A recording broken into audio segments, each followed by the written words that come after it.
let's take on the next challenger. So Vishy the player, we've got some really high-rated players challenging us. Let's go for e4. Why not? I'm a d4 player, so don't count on particularly advanced theory here. But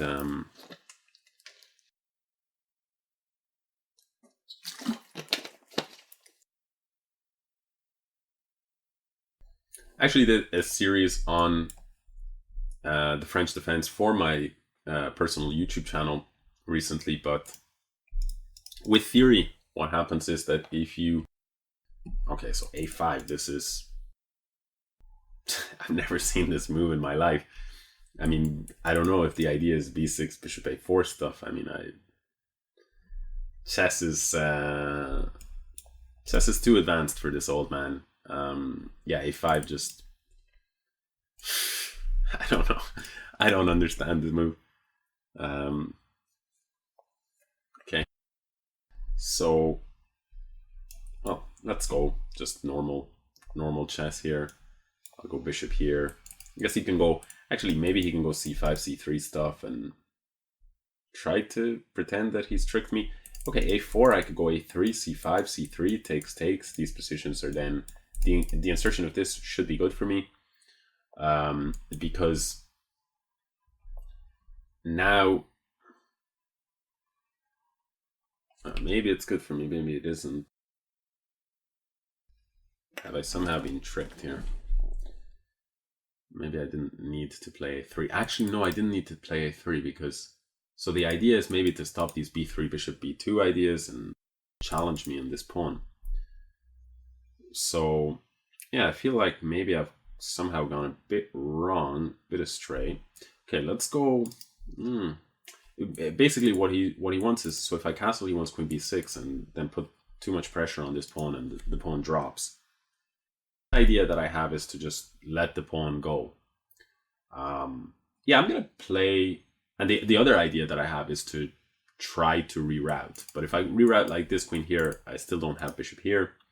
So I could reroute something like knight f1, queen b6, bishop e2, and then protect like that.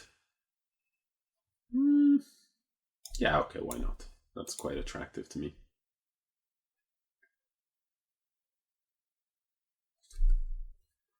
I guess. But it's an interesting approach that he's taking. I think that it's very interesting to just castle here and takes, queen b6.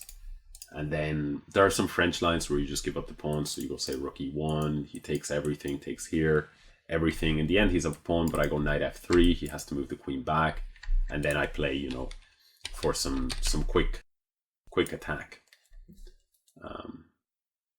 But this, you see, sometimes when you're going for like some bishop retreat, so here, for example, maybe bishop c2 or bishop e2 or bishop b1 against this queen b6, the biggest problem of retreating to these squares is that sometimes there's some knight b4 ideas that harass the bishop, and other times there's bishop a6 ideas that prevent you from castling. But here, these are not issues. So I think bishop c2...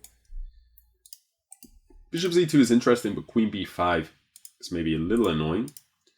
Bishop c2, queen b5, or queen a5, bishop d2, queen a5, bishop d2, queen b5. I have this idea of going knight e3, or knight g3, something like that. And then, yeah, okay, let's go bishop. The other option is to just play it safe with bishop e2. But this is the more ambitious try because I want the bishop here. First of all, because in some circumstances I might scoop up this pawn. Not immediately, since queen a5 check would pick up the bishop. Normally this wouldn't be a tactical option because white would have this knight here. So you'd go knight c3 and you'd defend everything. But the reason I want my bishop here is because, for example, you know, down the line I have some nasty threats. Another question is, do I want the knight here or do I want the knight here? Definitely.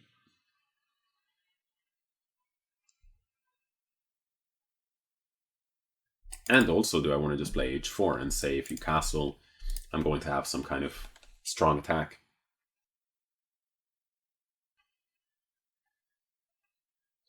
I like this idea, h4. At the end of the day, if my king stays here, it's not the end of the world. But now I realize actually I shouldn't have allowed this, because now it actually f6 is very annoying.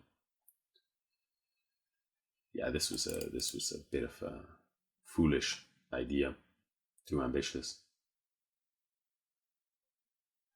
And now the problem is I actually don't have a good way to defend, because I needed, if I had say my knight here, then I could maybe go, or knight here, I could take and then hold with e2. So this was really actually just a big blunder.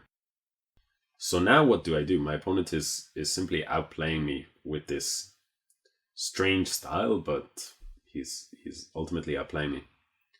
Okay, I think I'm gonna have to go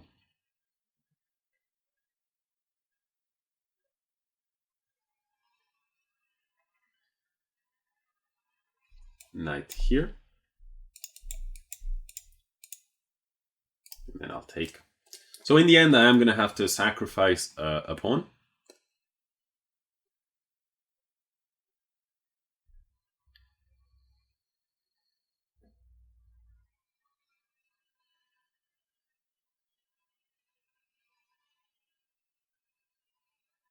The point is he will take everything on e5, and then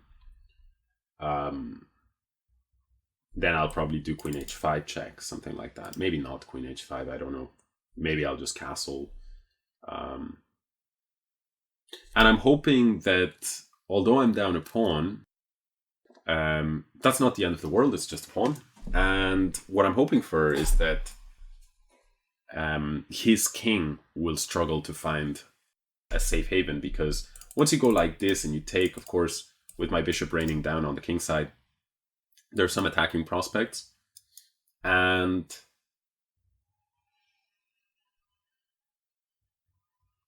well, what else can he do, really? I think he has to take. I don't see...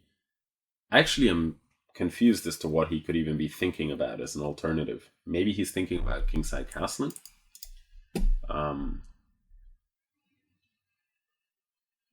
But it just feels to me like you have to, if you're black, you sort of got what you wanted, which is confusing your opponent with this kind of early a5 stuff. And then I think provoking some inaccuracies from your opponent, like h4 here, and putting too much pressure, that early pressure in the center that comes with the French, and sort of forcing your opponent's hand into giving you a pawn. So I think at this point, if your whole strategy has sort of been based around putting a lot of pressure on this center, right? So this whole idea, queen b6, this f6, the entire black strategy has been, I want the center, I want your center to come under too much pressure, and if you're not careful, then I'm going to grab a pawn, one of your central pawns. And he's gotten that outcome, so I think you just have to, at this point, bite the bullet, take the pawn on e5, and que sera sera in terms of whether or not white has compensation. But instead he goes here, which this move really confuses me. I guess there was something he saw there. He saw that I missed, but already I'm very curious about bishop takes h7 lines, like king takes, knight g5 check, pawn takes, king here, and queen h5 with g6. Okay, I'm down two pieces, but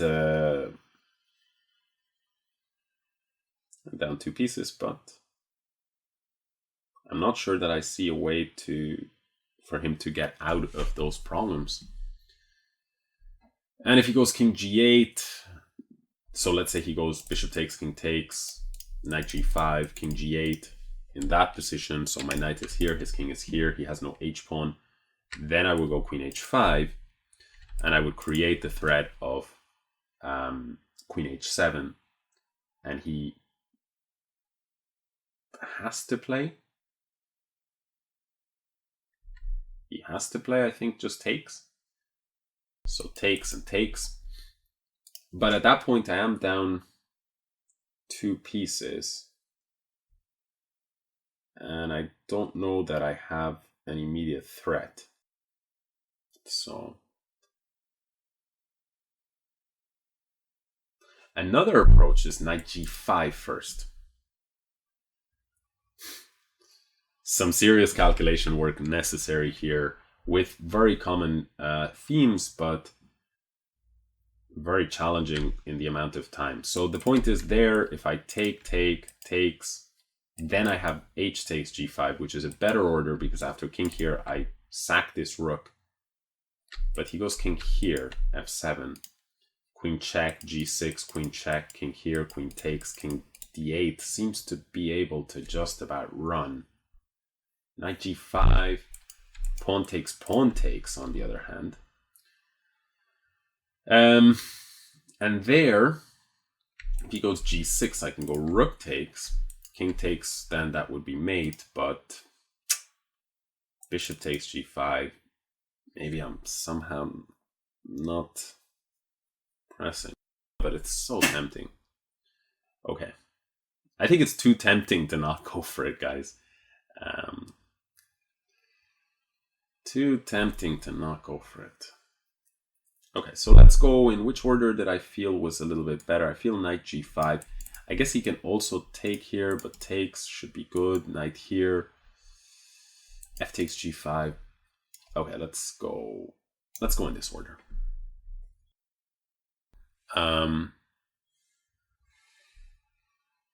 Yeah, so 3 minutes to go on the clock. It's do or die here in terms of the attack. I didn't need to play like this maybe, but the position had gotten extremely sharp, right? With both sides sort of going for the throat from the get-go with this sort of stuff. The center on fire.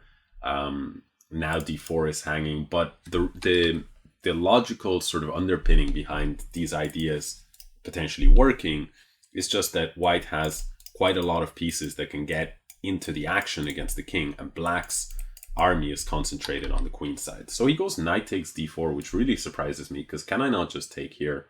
And I feel like this is just should be very, very good. I don't see any defense here for black. He has a check here and another check here, but my point is, in the case of bishop b4, I'll just take it and then go bishop d2. Queen a5, I'll go bishop d2 immediately. There's another check here, I can actually just take back. And if he goes pawn takes, I go bishop g6 and queen h7 is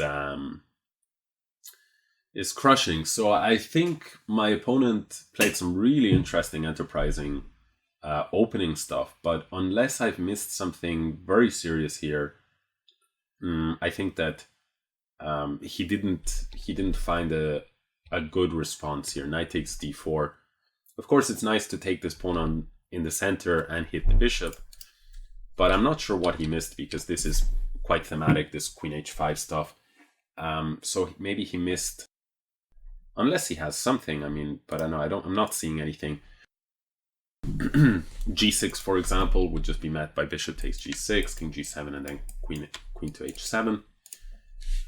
So yeah, it'll be very interesting to see after the game here what is the best move, what is, you know, the objective evaluation of the position, and yeah, if my ideas after knight g5 actually held up to scrutiny.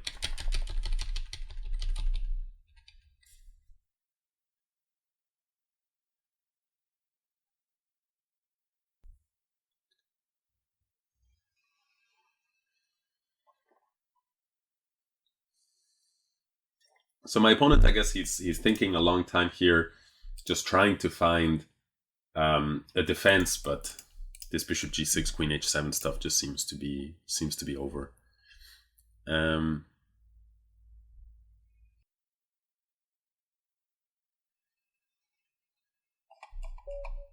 Yeah, so he does resign. Thank you for the game. Let's take a quick look. Actually going to turn off the engine here. It is mate in 5 in the final position, but what I'm curious about is in this position here. What I'm going to do, and this is a little exercise just to show the viewers, if you guys want to, you know, work on your own chess at home, and that sometimes it's useful rather than just like immediately firing on the engine here, just input the lines that you were seeing, maybe even stop longer. Like I didn't have more than a few minutes, but in the game to solve these problems, but I suddenly have like a, let's say, a training puzzle from one of my own games ready-made here, something I was talking about in the previous stream as well. So, you know, I can go ahead and, if I want, give myself 15 minutes and solve this as a puzzle. And then I can really, or 20 minutes, and I can really hammer in on these different possibilities and the sidelines there. But for now, I'll just show you what I was kind of looking at.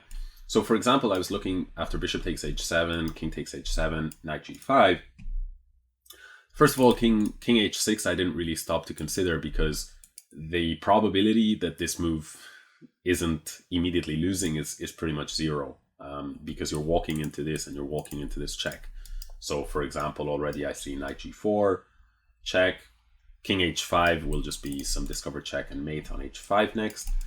So king g6 and then h5 and king f5. Again, you know, any experienced player will stop analyzing here. You've got a lot of pieces. Of course, there's going to be some kind of mate. This one is the fastest. So I didn't stop to consider king h6. King h8 also for similar reasons, queen h5 and queen h7. So there's only really, and king g6 also is no good because you don't have the f7 square. So for example, once again, you have some ideas like this h5. Again, if you step here, it's going to be the same stuff with this diagonal. So for example, already this is checkmate. If you take here, it's going to be checkmate as well, like something like this. And so king g6 also makes no sense. So it's really all about king g8 or taking here. The problem was not, for me, I felt that f takes g7 here, f takes g5 rather, h takes g5. Now if king g6, queen h5 is mate because the f5 square is covered by the knight. And then king here. And the problem is this variation doesn't really have independent value, because the point is that here I have two options. I have queen h5 or rook h8. But the problem that I saw is that here in this position, what he can do is he can go king g8. And now, unless I want to bail out by trying to grab this pawn and take the game in a different direction, which maybe is something because there's some d5 hanging and f8 hanging, but I don't believe it. Intuitively, I feel it shouldn't work, especially because I'm not even threatening to take this because there's a check here. So it's, I mean, okay, I could go back, but the point is I won't be, I'll start to go back. I'll lose some initiative if I go down that path. But why I say that the previous line didn't really have much independent value is because after queen h5 here, now he can go takes. And what we have is the same position as after takes here, he goes king, sorry. Yes, takes here, he goes king g8, and now I go queen h5. In this position, I initially considered the move rook h8. And I think that this wins here, g6. I'm down a million pieces, but I don't see how you actually stop this threat of queen h7 mate. If you move the rook anywhere, I'm going to go check, and after king f8, I'm still going to have checkmate because this bishop here on e7 is bothersome. Another thing to check for is, can my opponent check me? There is this check actually that I now realize I missed. I was only looking at this, but after bishop d2, I should be in good shape, or even maybe after something like king d1, no more checks. But now I realize he has this check, which may foil my plans because now he might be able to run away this way. So if I take here, now there might be some rook move. Where exactly, for example, maybe rook f8, something like this, or maybe even just rook e8. I'm not sure. This is definitely something that I missed in the initial calculations. So I'm glad I didn't go for this. Although, what is the material count? I'm down a piece and a rook. That's a lot of material. There might still be something in this position. Like, for example, maybe I have a move like knight f5, maybe. My point is now check, and either this or this is mate. And if you take here, I'll go bishop to g5 is what I want, covering this e7 square. I'm always, very stubbornly trying to create this particular plan. Going for this, he can take a pawn here, for example. I can go king f1, and still queen h7 and queen h8 is very, very nasty. And the point is that if he goes knight f6, I'm going to go bishop takes f6, and if pawn takes, I have this particular pattern. So there's a lot of complexity there, and maybe somewhere along the way something is wrong. Like if I put this, the engine might just completely laugh in my face and show me that that my analysis is total BS. But okay, I had missed bishop b4 in the beginning. But the other thing that bothered me about this anyway is just that the king goes to f7. This is really bothersome, because after this check, he has g6. I can give another check. I can take here. But after king d8, very typical to run like this. So it might look like super advanced for people who are not so familiar with chess, but these patterns against these kind of Greek gift sacrifices and typical kingside attacks have been seen in thousands of games over the years. So I didn't see anything against king f7. So I think the critical position would be to go queen h5 immediately, or in this position, actually, rather than that, g6. Now g6 might actually be the winning move here. The threat is rook h8, king takes, and then queen h5 and queen to h7 with checkmate. And how do you deal with that? The nice thing as well is white has only sacrificed 2 pieces rather than 2 pieces and a rook. And I'm not sure that I see a good way out.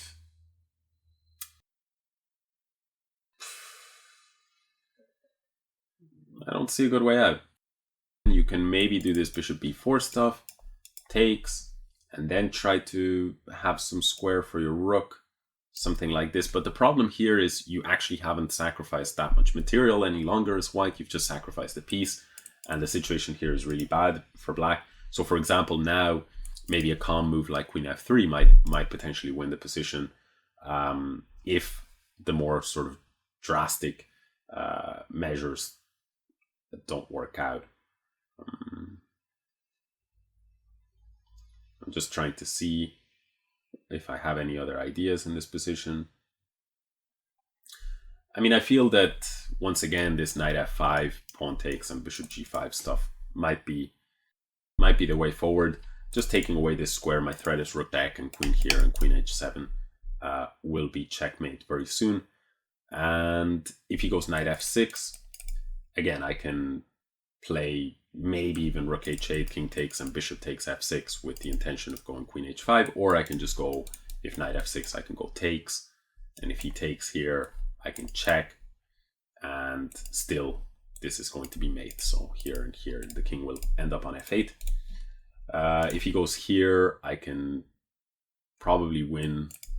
Maybe this is already winning because of material situation, but I should be able to win like this. He cannot take because queen h5 is mate. So he would have to go somewhere like here, and then I just go queen h5. And again, he has a check here, for example, and a couple more checks, but my king will find refuge here. And my threat is rook here and queen h7, or rook here and queen here. And I don't see a defense against this. So, oh,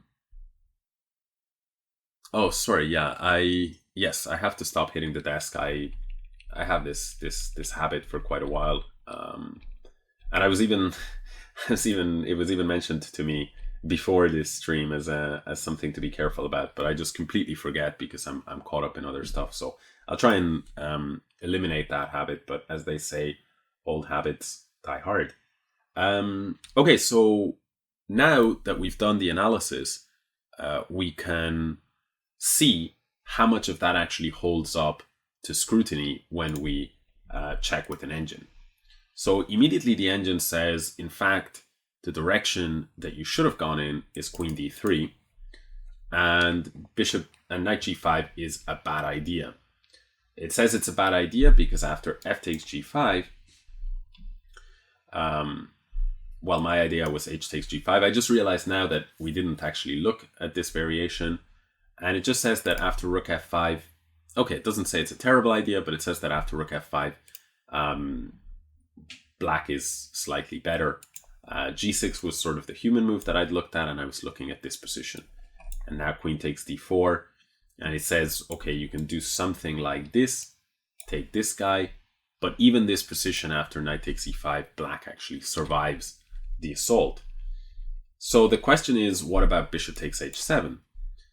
It says this is completely losing because after king takes, knight g5 here, and now it says it's changed its mind on f takes g5. It says that this position here is actually winning after g6. So it initially didn't see the idea, but now it realizes this position is actually winning. It says the best defense is bishop g5, but after queen h5, bishop h6, knight g4. So this was another idea, a little motif that I missed.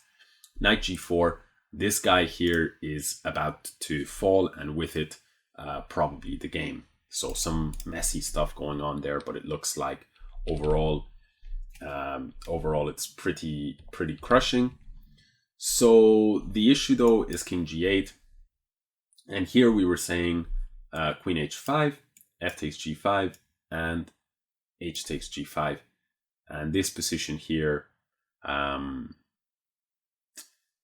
Apparently, there's only one way to hang on here. For example, if you do something like this, already this position is completely losing. But apparently, if you give up material here with bishop takes g5, then white, I mean, he can grab this piece, but in the end, he's sacrificed two pieces and his attack has been killed. So critical flaw in bishop takes h7 is that after king takes knight g5, you can take here. And in the end, there's just this clever bishop takes g5 move. While in the path that I chose, knight g5 was actually objectively a better path. But if my opponent had reacted correctly, taking here, then, oh no, but excuse me, sorry. Here I wasn't going to actually take, but I also have this idea, bishop takes h7. Now the point is, after king takes h7, h takes g5, king g8, and now g6, right? This was... think we had looked at this in a different move order, so we can actually get this position. But now I'm starting to confuse myself. I think after f takes g5, I was debating whether I'd take like this or whether I'd take here. But it turns out that bishop takes h7 is actually a winning move, and just the engine doesn't see it in the beginning. So it turns out knight g5, according to this engine at least, it is actually the winning move. So I'm feeling a little bit smug now, right? So it seems that the engine here at depth 23, Stockfish 11, is not seeing what I saw. Yeah, what I saw. Yeah, not quite. I mean, I didn't quite see everything, but I thought that knight g5 had some potential, and it seems like the engine now sees that this line actually is crushing here. Takes. And the point is that if you go king g8, now you go g6, and you threaten this rook h8 stuff. Bishop g5, the only way to hang in there, but after queen h5, bishop h6, knight g4, it seems that the black king side does collapse eventually. So yeah, I'm quite happy. People are saying there in the chat, it says knight g5 is best, you have to give it more time, and the Fuchsia says depth 23 isn't so much. That's true, it's not so much, but allow me to be smug all the same. That that in the end I did play the what looks like actually a winning move in this position, which is really interesting. So it turns out that black really did need to take here. It just goes to show how sharp these French positions can get. And after taking everything here, yeah, castle or queen h5 are kind of the moves, but you can see that Okay, again at depth 18, but probably we can agree that white doesn't have too much to show for the sacrificed pawn. So black needed to take there, and he would have tricked me very well. One thing that I'm wondering is this move a5. So it turns out that my opponent knows more than I do, and I guess he's probably copying Nepomniachtchi, who played it a few times successfully. And very, very clever idea. I would, under normal circumstances, if I was an e4 player, I'd be looking at this and I'd be trying to figure out what am I going to do if I face that again. So that's sort of the right approach there.